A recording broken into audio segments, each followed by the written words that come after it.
오늘 말씀의 주인공은 사무엘입니다. 사무엘은 그의 인생의 시작부터 기적이었습니다.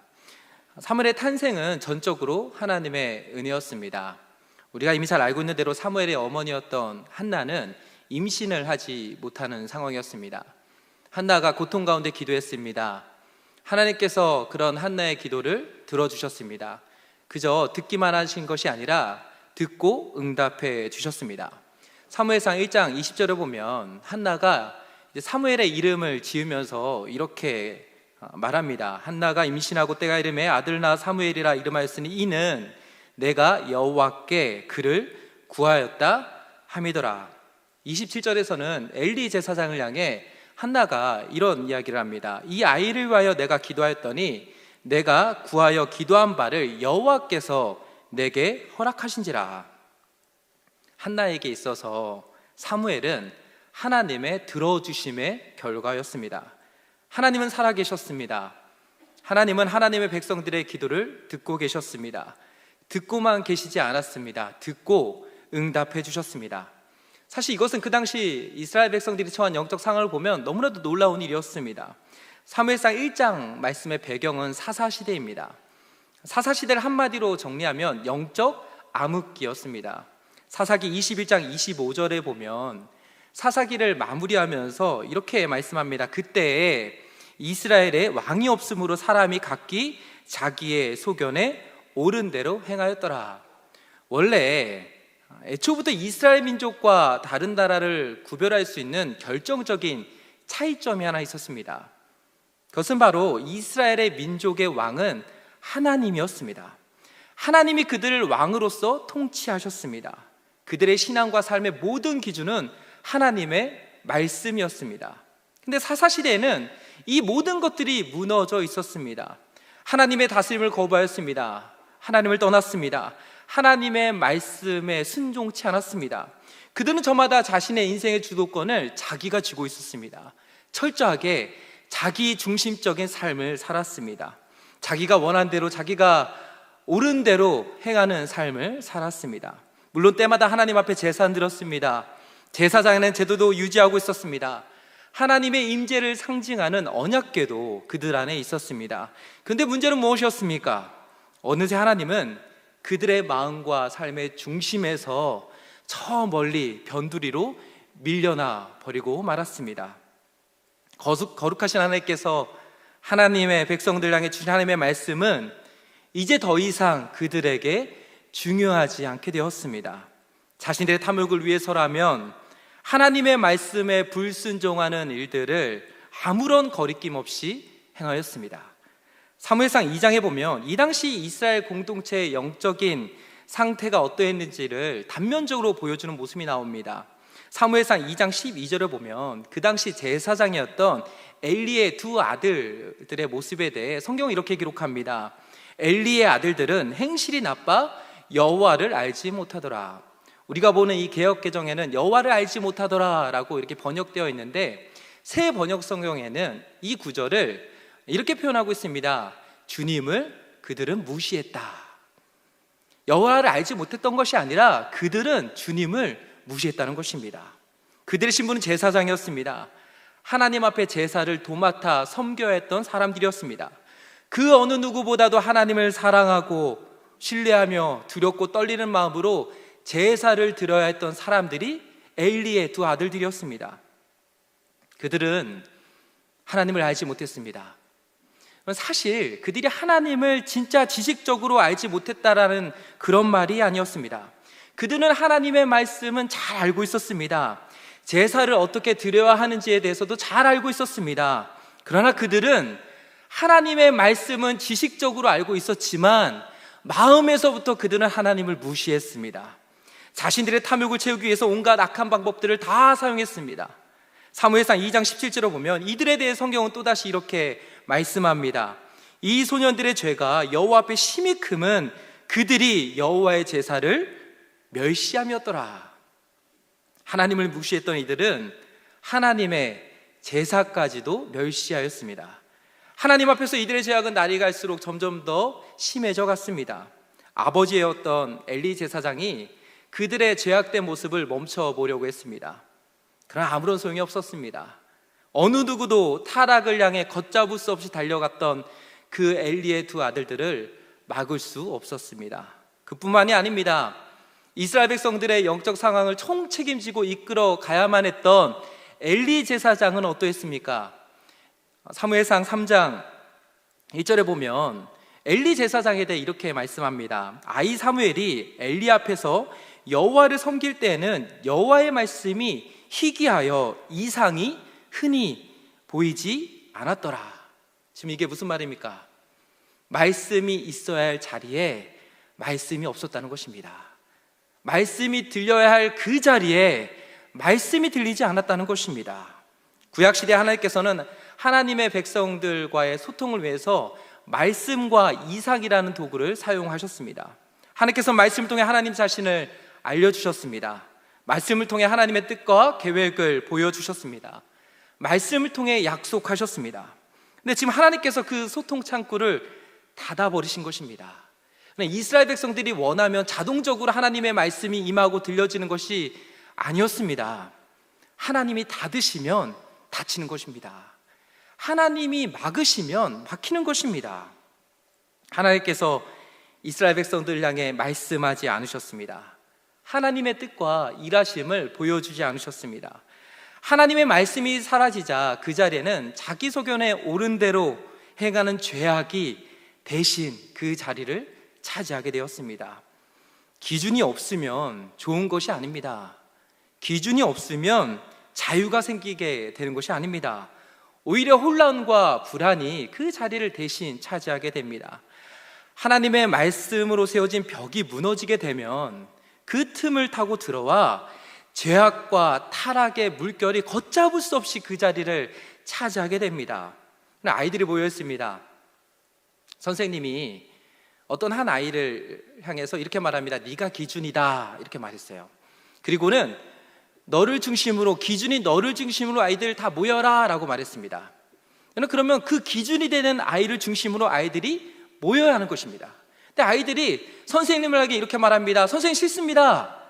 선생님, 저는 저 아이가 기준이 되는 게 싫습니다. 내가 기준이 되고 싶습니다. 이렇게 말했어요. 그 자리에 있는 모든 아이들이 그렇게 말했습니다. 선생님, 제가 기준입니다. 내가 원하는 대로 줄을 설 겁니다. 내 방식대로 설 겁니다. 이렇게 외쳤습니다. 그러면 그 자리에 자유가 있겠습니까? 혼란과 불안이 그 자리를 다 메꾸게 되는 것입니다.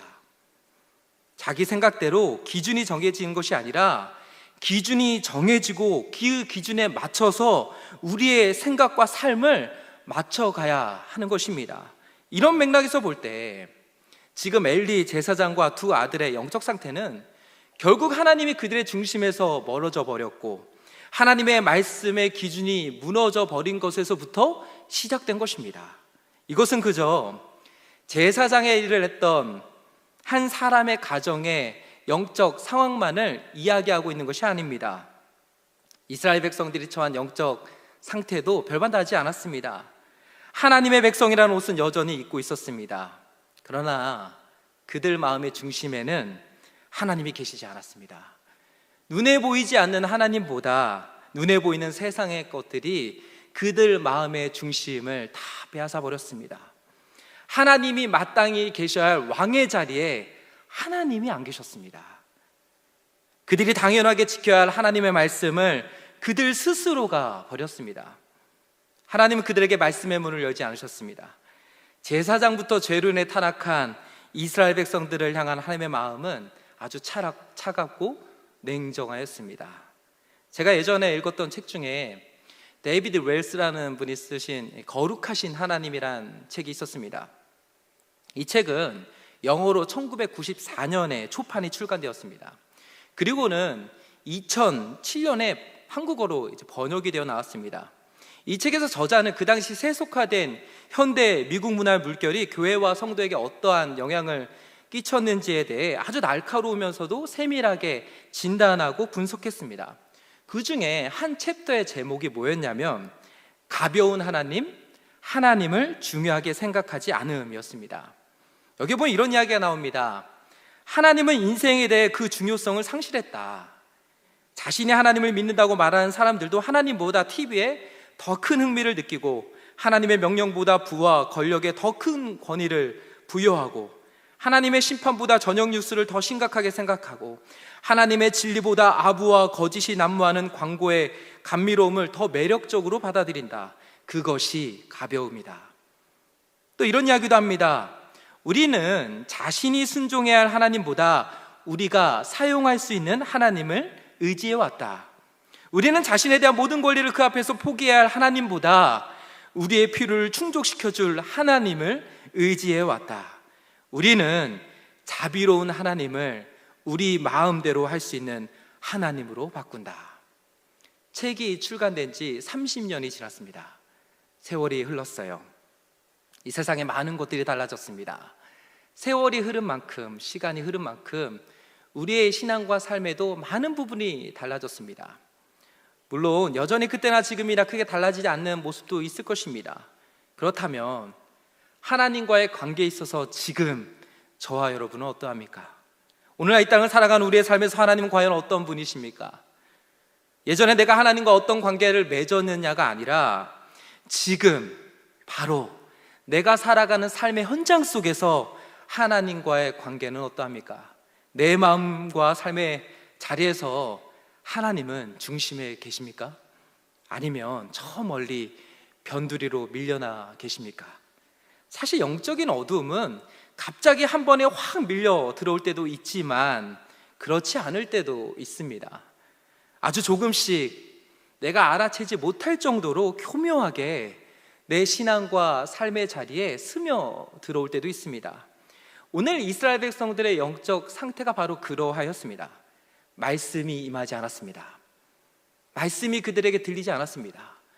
그런데도 그 어느 누구도 그것에 대한 심각성을 인식하지 않았습니다.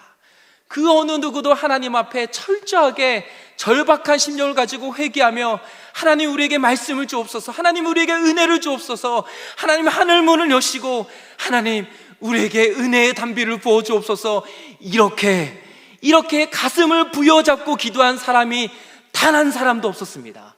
제사장부터 이스라엘 모든 백성들은 타락했습니다. 하나님을 떠났어요. 제사를 여전히 드리고 있었습니다.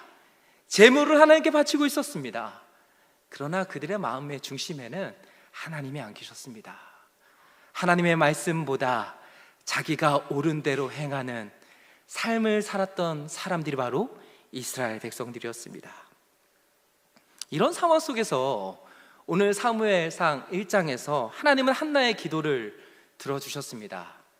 하나님의 살아계심을 사무엘의 탄생을 통해서 하나님께서 직접 보여주셨습니다. 인간적인 방법으로는 도무지 할 수 없었던 그 일을 하나님께서 하셨어요.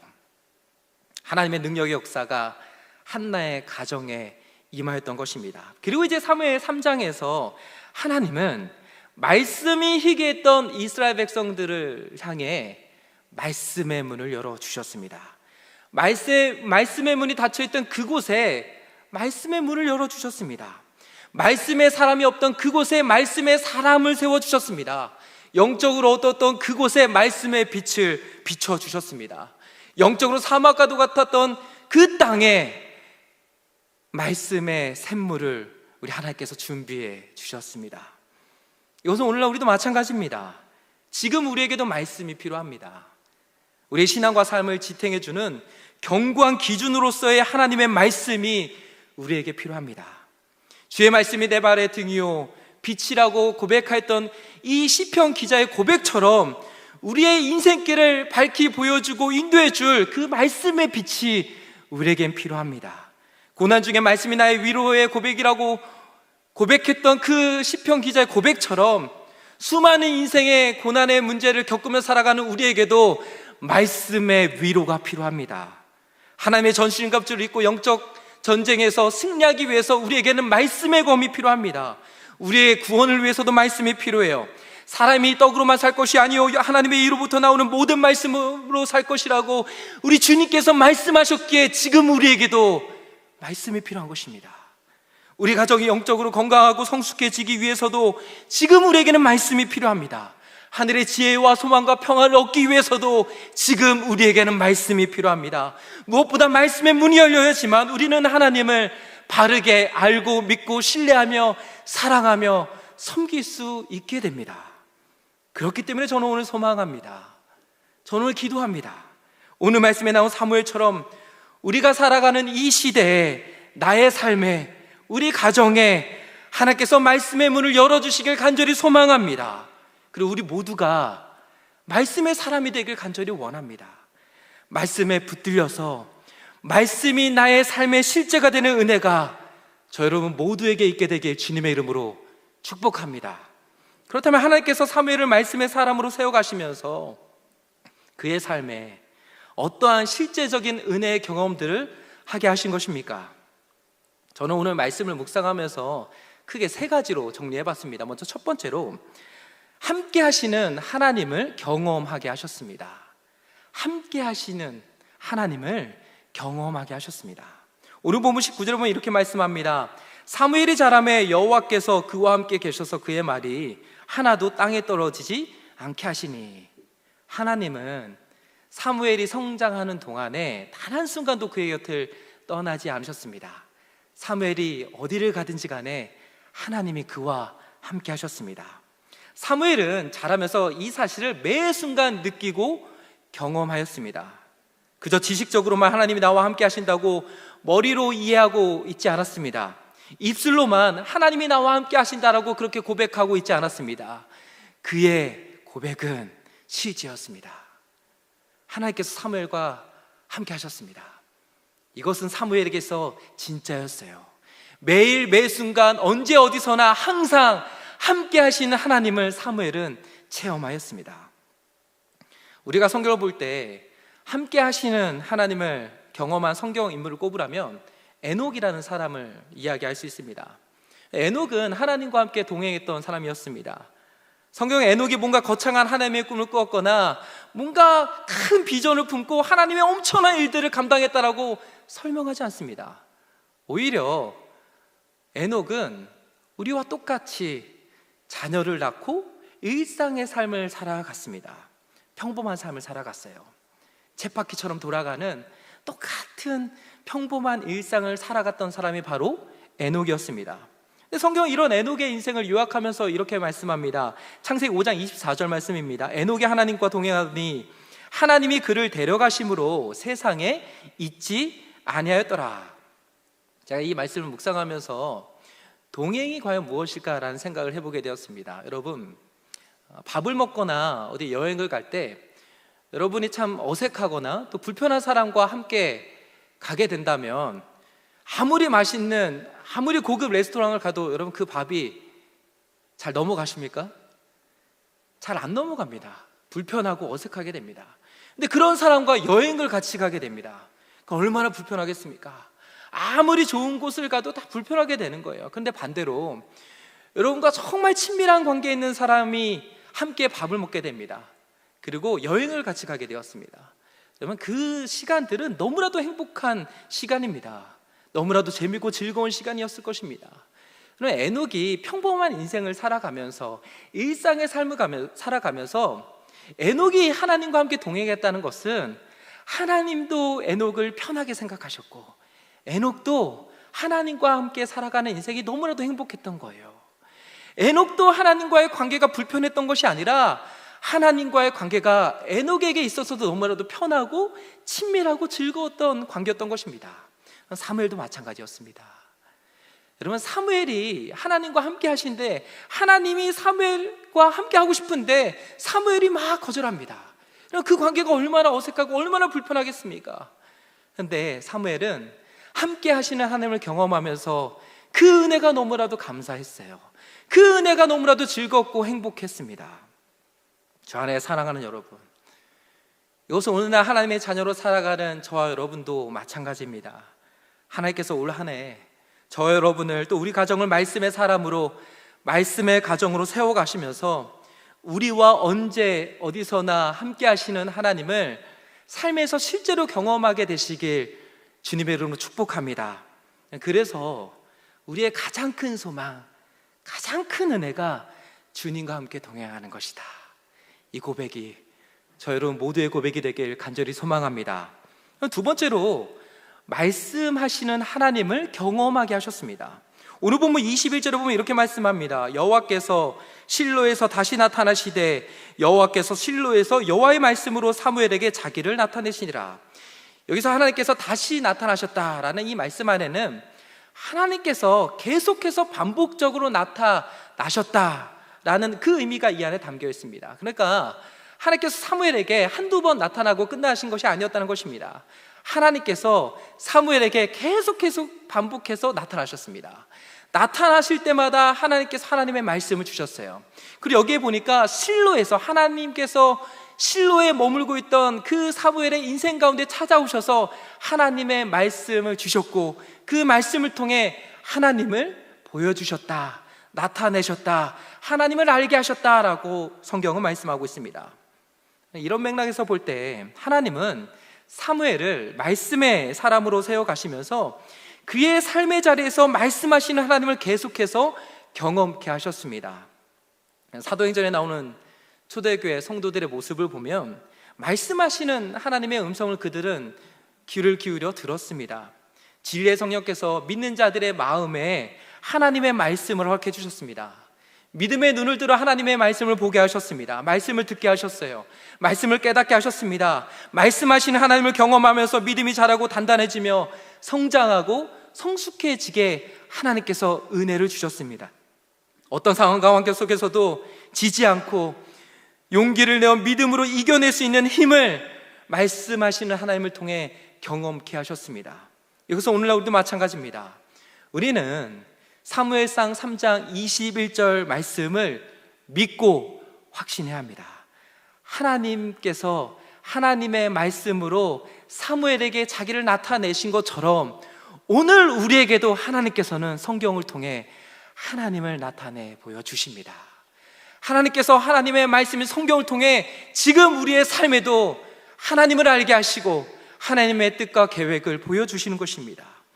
우리는 말씀의 렌즈를 통해 지금 내 삶에 일어나는 일들을 바르게 바라보고 해석하면서 하나님의 선하심을 발견해야 합니다. 똑같은 말씀이어도, 똑같이 읽은 말씀이어도 우리 안에 고백되어지는 그 은혜가 무엇이 되어야 하냐면, 똑같은 말씀을 읽고 똑같은 말씀을 또다시 묵상해도 아침마다 늘 새로우니, 아침에 묵상할 때마다 늘 새로우니, 이 고백이 저와 여러분의 고백이 되어야 될 줄로 믿습니다. 저와 여러분은 어떠합니까? 소망하기는 우리가 말씀을 열고 읽고 묵상할 때마다 지금도 살아 역사하신 하나님께서 말씀을 우리에게 주시고, 말씀 가운데 우리를 향한 하나님의 계획을 보여주시고, 그 말씀을 통해 우리에게 힘을 주시고 용기를 주시고 능력을 주시는 그 하나님을 우리의 삶에서 실제로 경험하는 저와 여러분 모두가 되시길 주님의 이름으로 축복합니다. 이제 마지막 세 번째로, 약속을 지키시고 일을 행하시는 하나님을 경험하게 하셨습니다. 오늘 본문 19절과 20절에 보면 이렇게 기록되어 있습니다. 사무엘이 자라매 여호와께서 그와 함께 계셔서 그의 말이 하나도 땅에 떨어지지 않게 하시니 단에서부터 브에세바까지의 온 이스라엘이 사무엘은 여호와의 선지자로 세우심을 입은 줄을 알았더라. 오늘 19절 말씀에 보니까 사무엘과 함께 계셨던 하나님께서 사무엘의 말이 하나도 땅에 떨어지지 않게 하셨다고 말씀합니다.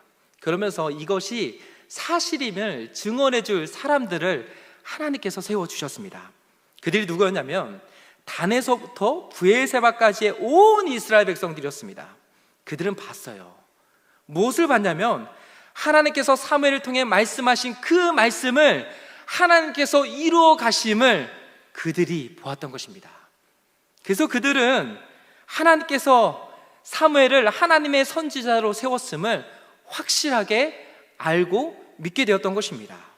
우리 하나님은요, 말씀만 하고 끝나신 그런 분이 아니십니다. 말씀만 하시고 그 다음은 너희가 알아서 해라, 너희 잘할 수 있지 않냐, 니네들이 이젠 다 알아서 해, 그렇게 하시는 분이 아니십니다. 하나님은 우리에게 말씀하세요. 하나님 우리에게 약속하십니다. 그리고 그 약속의 말씀을 지키시는 분이 누구냐면 바로 우리 하나님이세요. 하나님께서 하나님의 약속의 말씀을 지키시고 하나님의 놀라운 일들을 행하십니다. 그래서 우리 하나님은 약속을 지키시는 하나님뿐만 아니라 일을 행하시는 하나님이라고 성경 우리에게 말씀하고 있는 것입니다. 사무엘은 이 은혜를 몸소 체험하며 살았습니다. 하나님께서 자기에게 말씀을 주셨어요. 그 말씀을 선포했습니다. 그랬더니 하나님께서 그 말씀이 땅에 떨어지지 않고 다 이루어 가심을 사무엘은 직접 보게 되었던 것입니다. 사무엘만 본 것이 아니라 온 이스라엘 백성들이 다 보게 되었던 것입니다. 저는 사무엘의 능력이 뭔가 탁월해서가 아니었습니다. 사무엘의 언변이 뛰어나서 사람들을 설득시켰기 때문에 그들이 사무엘을 하나님의 선지자로 세운 것이 아니었습니다. 사무엘이 하나님의 사람으로, 말씀의 사람으로 세워지는 과정 속에서 우리가 발견할 수 있는 사실은 다른 것이 아닙니다. 하나님이 처음부터 끝까지 다 하셨습니다. 사무엘의 입술을 통해 하나님께서 말씀하셨고 약속하셨고 그 말씀과 약속을 하나님이 다 이루셨습니다. 온 이스라엘 백성들이 사무엘이라는 한 사람에 주목한 것이 아니라 그를 통해 일하시는 하나님을 바라보게 하셨어요. 주 안에 사랑하는 여러분, 시편 135편 6절에 보면 이렇게 고백합니다. 여호와께서 그가 기뻐하시는 모든 일을 천지와 바다와 모든 깊은 데서 다 행하셨도다. 하나님께서 다 행하셨다는 것입니다. 하나님의 행하심에는 실패가 없습니다. 하나님은 실수하는 분이 아니십니다. 비록 지금 내 상황과 형편을 보면 때로 하나님의 일하심에 대해 온전히 믿지 못할 때도 있습니다. 그러나 하나님은 우리의 생각과 마음을 또 경험을 뛰어넘어 역사하시는 하나님이십니다. 하나님의 생각과 우리의 생각은 차원이 다릅니다. 하나님의 길과 내가 생각하는 길은 차원이 달라요. 그래서 우리는 이렇게 고백하게 되는 것입니다. 하나님이 맞았습니다. 하나님, 결국 하나님이 맞았네요. 하나님 정말 멋지십니다. 하나님이 옳으셨습니다. 하나님은 선하십니다. 하나님이 다 하셨습니다. 이제 말씀 뵙겠습니다. 최근에 한창수 목사님이라는 분이 쓰신 롬팔이 8이라는 책을 읽게 되었습니다.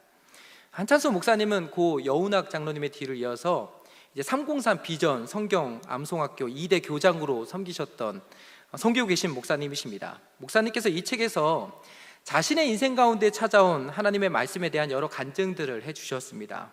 그 중에 제 마음에 확 와닿은 내용이 있었습니다. 목사님께서 어린 시절 아주 가난하게 보내셨다고 합니다. 그러다가 초등학교 4학년 때 교회를 처음 나가게 되셨습니다. 어떻게 나가게 되냐면 그 옛날에 초등학교 어떤 한 친구가 막 자전거를 타고 다니면서 52번만 교회 나오면 필통을 준다는 거예요. 근데 너무 가난하고 어렵게 사시니까 필통 하나가 너무나도 좋았던 거예요. 정말 그걸 받고 싶었던 것입니다. 그래서 자기도 모르게 교회를 따라 나갔다고 합니다. 그래서 정말 52번을 교회 출석을 했다고 합니다. 그리고 필통을 받았대요. 나중에 알고 보니까 그 필통이 52주 1년 개근하며 주는 선물이었다는 거예요. 그러면서 이 선물을 받고 너무 좋고, 그러다가 이제 특히 이제 초등학교 5학년 때 주일학교를 담당하셨던 이 김미자 권사님이라는 분이 계셨답니다.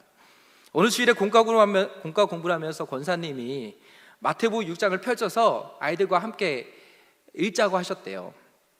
여기에는 이렇게 기록되어 있었어요. 마태복음 6장 25절부터 26절 말씀입니다. 그러므로 내가 너에게 이르노니 목숨을 위하여 무엇을 먹을까 무엇을 마실까 몸을 위하여 무엇을 입을까 염려하지 말라. 목숨이 음식보다 중하지 아니하며 몸이 의복보다 중하지 아니하냐. 공중의 새를 보라. 심지도 않고 거두지도 않고 창고에 모아들이지도 아니하되 너희 하늘 아버지께서 기르시나니 너희는 이것들보다 귀하지 아니하냐. 이 성경을 읽고 여러 가지 설명을 하셨는데 그건 하나도 생각이 안 나신답니다. 그리고는 손가락으로 초등학생이었던 이 목사님을 가리키면서 이 권사님이 이렇게 말씀하셨대요. 너희 하늘아버지께서 기르시나니 창수 너는 이것들보다 귀하지 아니하냐, 이렇게 말씀하셨대요. 그러면서 권사님에서 입에서 선포되는 말씀이 멈추지 않고 계속되었답니다. 마태복음 6장 30절 말씀입니다. 오늘 있다가 내일 아궁이에 던져지는 들풀도 하나님이 이렇게 입히시거든 하물며 너일까 보냐 믿음이 작은다더라. 권사님이 또다시 손가락으로 초등학생이었던 그 목사님을 가리키면서 이렇게 또 선포하셨다는 거예요. 하물며 창수 너일까 보냐, 이렇게 말씀하셨다는 거예요. 이 말씀을 하고 난 뒤에 권사님께서 그러니 창수야, 이제 이 말씀을 꼭 마음에 새겨라. 그날의 결정적인 말씀을 마음에 심겨주셨답니다. 그 말씀이 마태복음 6장 33절입니다. 그런즉 너희는 먼저 그의 나라와 그의 의를 구하라. 그리하면 이 모든 것을 너희에게 더하시리라. 이 책에서 목사님께서 이런 고백을 하세요.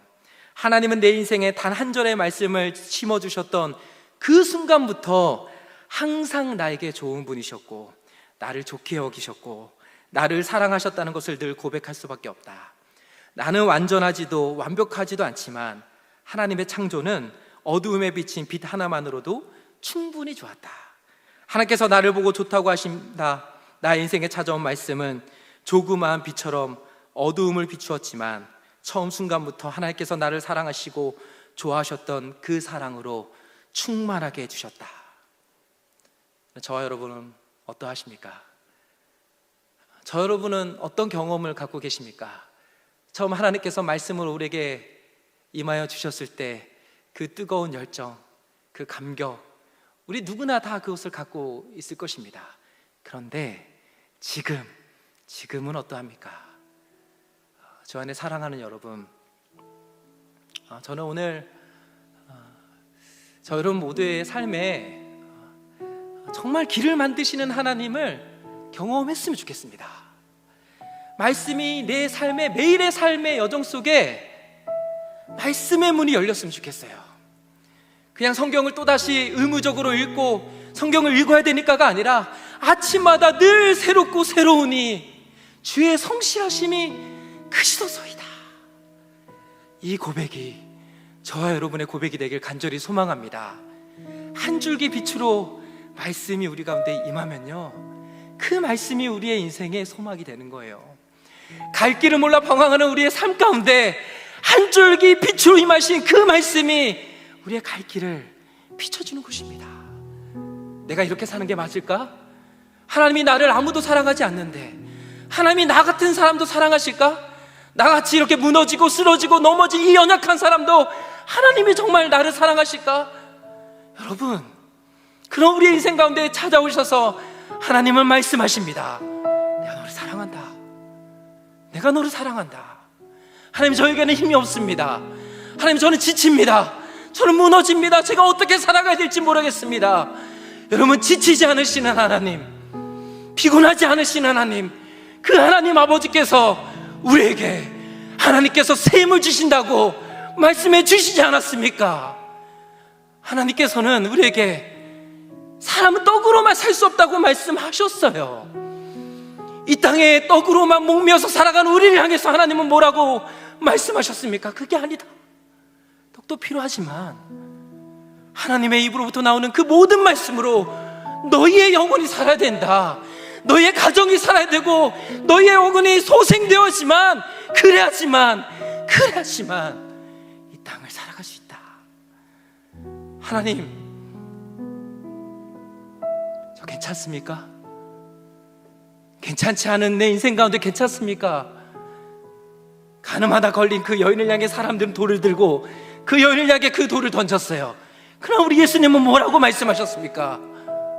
괜찮지 않아도 괜찮다. 우리 자녀들이 어떻게 자라나길 원하십니까? 큰 비전을 품고 큰 하나님의 역사를 이루길 원하십니까? 네, 좋습니다.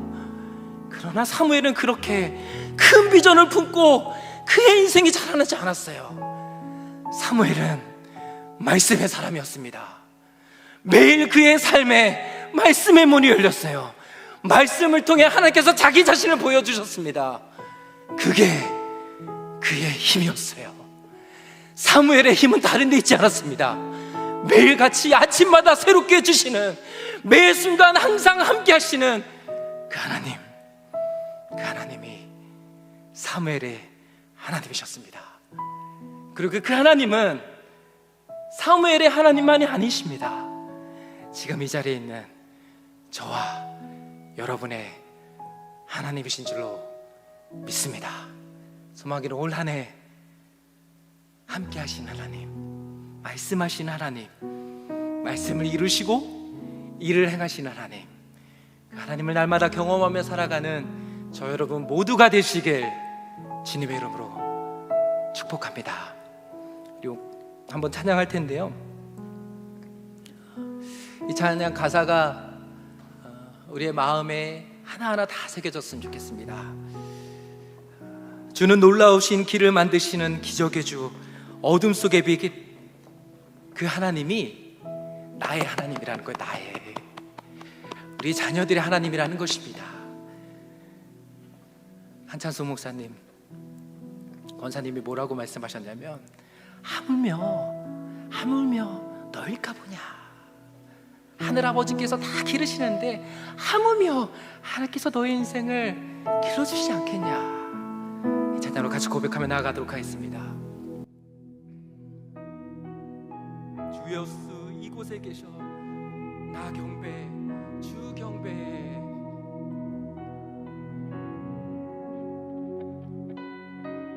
같이 고백하겠습니다. 주 예수 이곳에 계셔, 나 경배, 주 경배. 이곳에 운행하시며 일하시네. 주 경배. 모든 맘 만지시는 주, 모든 맘 만지시는 주, 나 경배해, 주 경배해. 우리 맘 치유하시네, 우리 맘 치유하시네. 나 경배해, 주 경배해. 주는 놀라우신 길을 만드시네, 놀라우신 길을 만드는 기적의 주, 어둠 속에 빛, 그는 나의 하나님. 약속을 이루시는 분, 약속을 이루시는 분, 기적의 주, 어둠 속에 빛, 그는 나의 하나님. 다시 한번 고백하여, 놀라우신 길을 만드는 기적의 주, 어둠 속에 빛, 그는 나의 하나님. 약속을 이루시는 분, 기적의 주, 어둠 속에 빛, 그는 나의 모든 삶 돌이키시네, 모든 삶 돌이키시네. 나 경배해, 주 경배해. 이 시간 그의 마음을 치유하시고 회복시켜 주실 줄로 믿습니다. 회복하시네, 나 경배해. 우리 고백할까요? 주는 놀라우신 길을 만드는 기적의 주, 어둠 속에 빛, 그는 나의 하나님. 약속을 이루시는 분, 기적의 주, 어둠 속에 빛, 그는 나의 하나님. 놀라우신 길을 만드는 기적의 주, 어둠 속에 빛, 그는 나의 하나님. 약속을 이루시는 분, 그 기적의 주님. 약속을 이루시는 분, 기적의 주, 어둠 속에 빛, 그는 나의 하나님. 나의 하나님, 나의 하나님,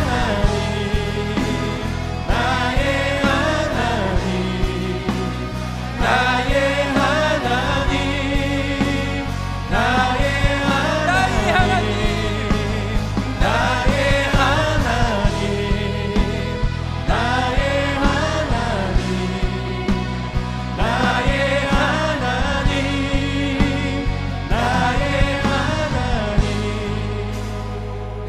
제목을 읽고 고백할 텐데요. 여러분 눈을 감고 같이 은혜를 사모하면서 제가 읽도록 하겠습니다. 그럼 여러분들은 마음으로 아멘 선포하고 함께 기도하도록 하겠습니다. 제가 읽을 텐데요. 자, 읽겠습니다. 주여 말씀하여 주옵소서. 지금 나에게 말씀이 필요합니다. 말씀의 사람이 되기 원합니다. 주의 말씀으로 나를 충만케 채워 주옵소서. 함께 하시는 하나님, 말씀하시는 하나님, 말씀을 이루시는 하나님을 내 삶의 현장에서 온전히 경험케 하옵소서.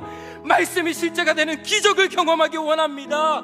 놀라운 길을 만드시고 어둠 속에 빛이 되시는 하나님이 나의 하나님이심을 진실로 고백하며 찬양케 하옵소서. 우리 주여 한번 부르 기도하겠습니다.